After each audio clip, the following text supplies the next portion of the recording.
Show and hello everybody on this Saturday, March 14th. I'm going to try to do a quick YouTube video and Facebook video because I think it's time to talk about fear. We're living in a sort of a time that we've never experienced in our lives, probably in most of our lives. Some of the older generation did experience the war, the Great Depression, but this sort of thing that's happening to us now with the emergence of this novel virus, the COVID-19 coronavirus, is something new to most of us in that it's inciting and generating a worldwide fear. Now, fear is essentially, and we all respond and react and exhibit fear in a different way. But fear is really a natural response. It's the fight or flight response. It's a natural response of our human body to things that we think will harm us. Now, clearly, a virus that is this contagious and potentially lethal is something that can harm us. So it's natural to have fear. The problem with fear is if we sit in it, if we live in the fear, we're paralyzed, and not only would we depress our own immune systems and make us more susceptible, but we're also thinking about essentially ourselves. We may be fearful for the world, but when we collapse into the fear we feel in here, it's essentially a selfish response. Now, I was talking earlier about that it's something we've never experienced before. Sure, we've experienced like the common cold. We're used to that. Flu kills, and we've experienced that, and we're used to that.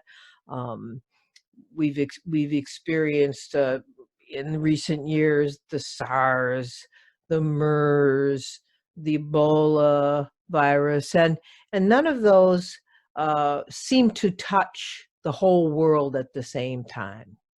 And because of that, this sense of having a lack of control is bigger, is greater.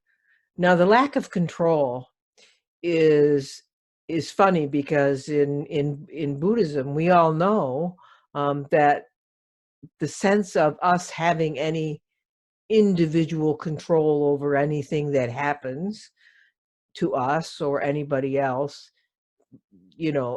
total individual control is an illusion.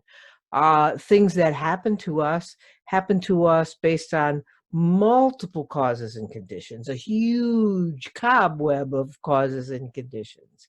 And we can have some effect on the things that happen to us, but primarily the only thing we can absolutely control is our reaction to the things that happen to us.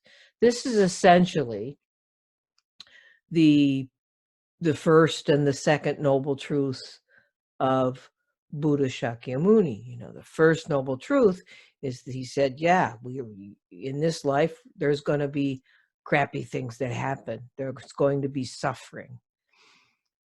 But how we respond to that suffering, or let me rephrase that. There's going to be things to happen to us that make us feel unhappy, make us sad, make us scared, make us sick. But how we respond to those things that happen to us will determine whether or not we suffer. If we hold on to it, if we grasp on to the fear by either trying to push it away, ignoring it, burying our heads in the sand, or staring at it constantly, then we've given into it, and then it becomes suffering. Now, since this sense of control is illusory, the sense of control over something like we have that same feeling. We could get killed in a car accident. Pretty, the odds are pretty high. Yet we feel a sense of control when we get in our car and we start driving. We feel that we are in control, even though there are a lot of other people that could affect whether or not we get in a car accident. But we don't think of it that way. Now, this virus is essentially the same thing. We may, and we should, control ourselves through social distancing, keeping away, washing our hands. You know the deal. I'm not going to go over all of this again, but we don't have any control over what other people do. And I've noticed in watching social media responses, there's this sense of, and I see it, it's a reaction to the fear that individuals have, and then immediately they tend to take it out on other people, right? Other people are hoarding toilet paper. Other people are hoarding the food. Other people are hoarding the masks. Yes, I agree. That should not be the way it is, but we have no control over other people's behaviors. But if we sit in not only the fear of this virus, but the anger or judgment about the way other people are behaving in this situation, that's just doubling our suffering. So what I think is interesting to think about is the fact that everything is closing down, right? Schools are closing down. Churches are closing down. If you go to a Buddhist Sangha or a Buddhist center, though, that's closing down. So social isolation is what's happening. Now, we have socially isolated ourselves because we've been living in this sort of virtual world, always on our phones, on the computer, on the internet, and so forth. Yet now we are socially isolated to save our own lives, right? To save other people's lives.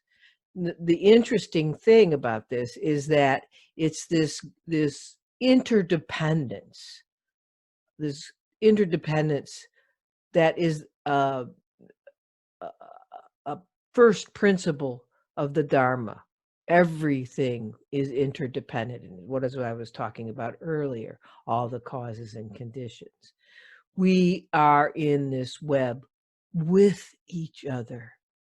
If we start looking at the other, the toilet paper snatcher, as the other, then we're not learning anything from this experience, and we're not helping ourselves feel better about the experience. Now, I started saying we'd be talking about fear. Fear is natural. I've had fear. I'm in one of the high-risk categories. I know another one of my Dharma friends and ministers is in the high-risk category with a chronic illness. I have a suppressed immune system, and I'm over 65. I'm over 60. I'm 67. But I did have that fear. And I started looking at the way other people were behaving and thinking that they were some sort of threat to me. But the more you look at it that way, the more you're seeing things with a limited vision that's not what the Buddha taught. That's not what the Dharma teaches us.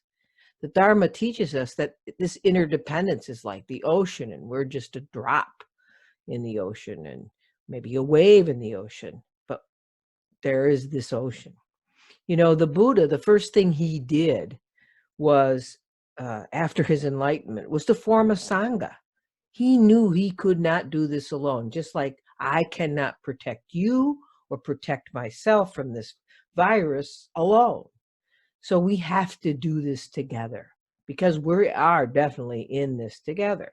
So the Buddha sought a community to help spread his word.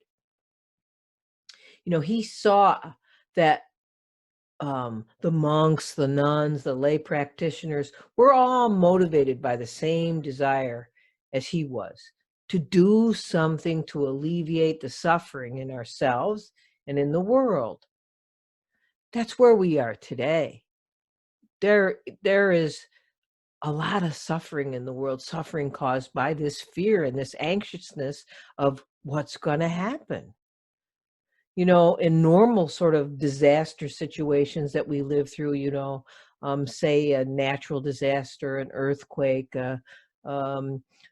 hurricane, whatever, this certain part of the world is affected, and then all the other countries in the world that are not affected run to that country's aid. Well, we're in a unique situation now with this virus fear and reality, because we're all in it together, and we're all closing our borders and closing our schools. And so there's these walls, right? Rightly so, but it can, I think, strengthen or exasperate the feeling of isolation. But what we need to remember is that if we hold in our heart the fact that we're all feeling this same suffering, if we understand that this suffering is part of the world, we can help transform the suffering of the world by transforming the suffering in ourselves. Thich Nhat Hanh wrote a book entitled Fear. It's a great book. He talked about when he was a young monk in Vietnam during the Vietnamese War. He saw immense suffering, millions of people dying, not just soldiers, but civilians, children. They were inundated, he said, with suffering. And they so much wanted to do something to end the war. And he saw very clearly that he could do very little if he acted on his own. He saw he had to come together as a Sangha, and then things could happen. See, everyone feels pretty much the same, even though we may object to the way another person's fear is being acted out. It's all coming from the same place, this fear and insecurity. Our planet is beset by lots of danger, as Thich Nhat Hanh points out. The climate crisis, and violence and suffering in the world by wars, and everything, and illness. And so if you allow this sort of plague of helplessness to overwhelm you, you will absolutely go insane. Yes, you want to do something. First, you want to survive, right? And then you want to help reduce the suffering of the people around you. And the Buddha noticed that without the Sangha, there was not much he could do. So when we see the suffering of the world right now, we know that by comparison, the suffering inside of us is hardly anything. It's a drop in the ocean. There's all this pervasive suffering. Like in Italy, they're suffering so much. Now, not that we're not going to get to that place because of this virus, just because we're not there yet. And in China, there was so much suffering.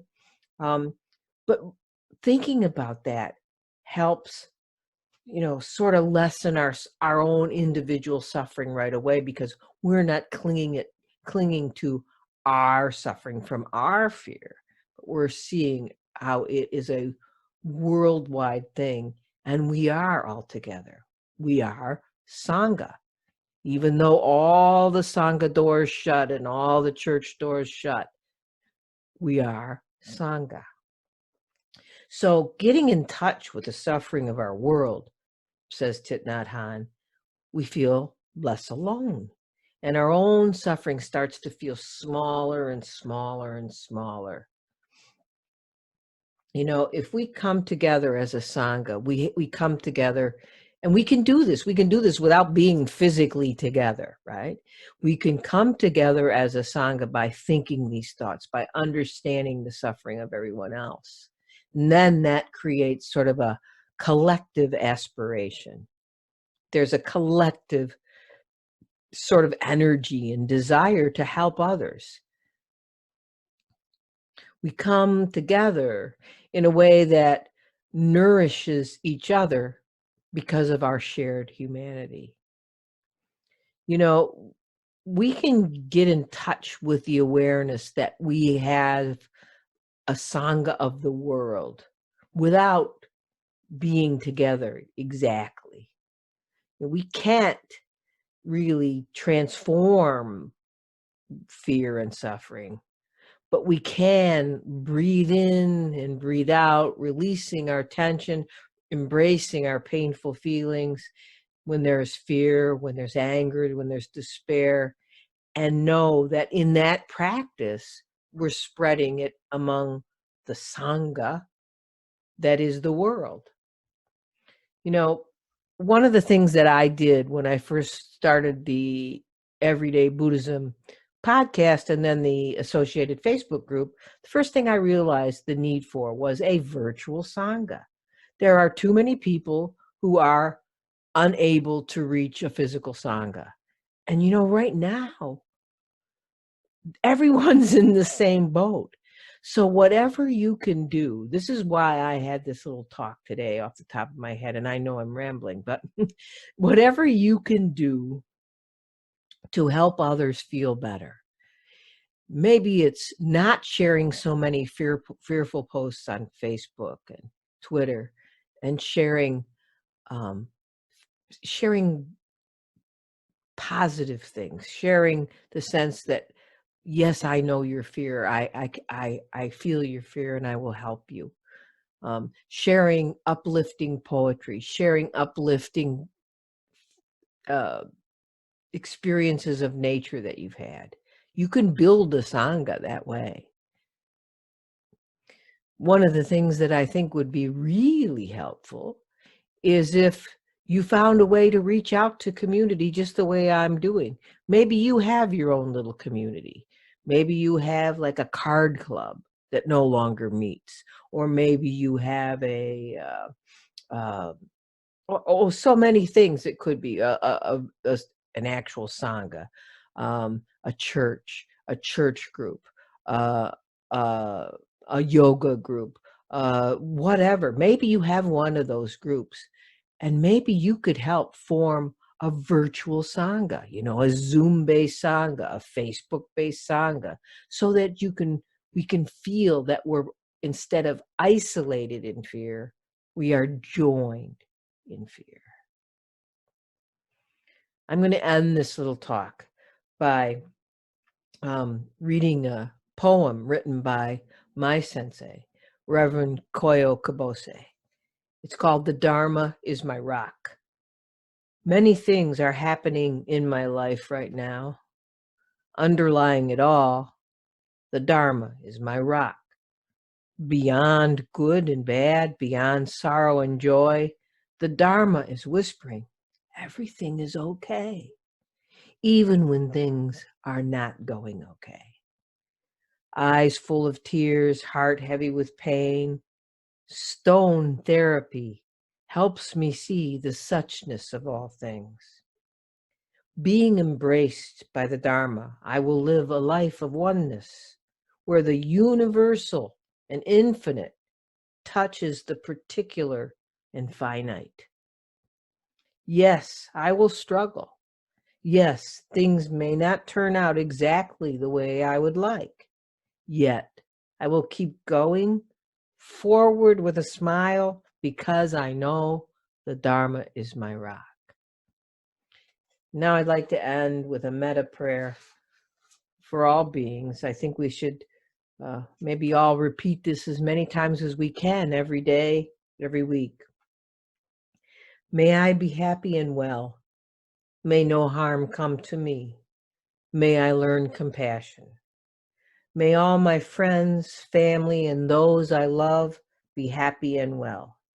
May no harm come to them. May they learn compassion. May all those troubled in body, mind, and spirit be happy and well.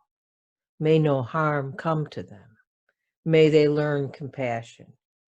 May all those who have hurt me in body, mind, and spirit be happy and well. May no harm come to them. May they learn compassion. May all those I have hurt in body, mind, and spirit be happy and well. May no harm come to them. May they learn compassion. May all my enemies be happy and well. May no harm come to them. May they learn compassion. May all living beings be happy and well. May no harm come to them. May they learn compassion. May it be so.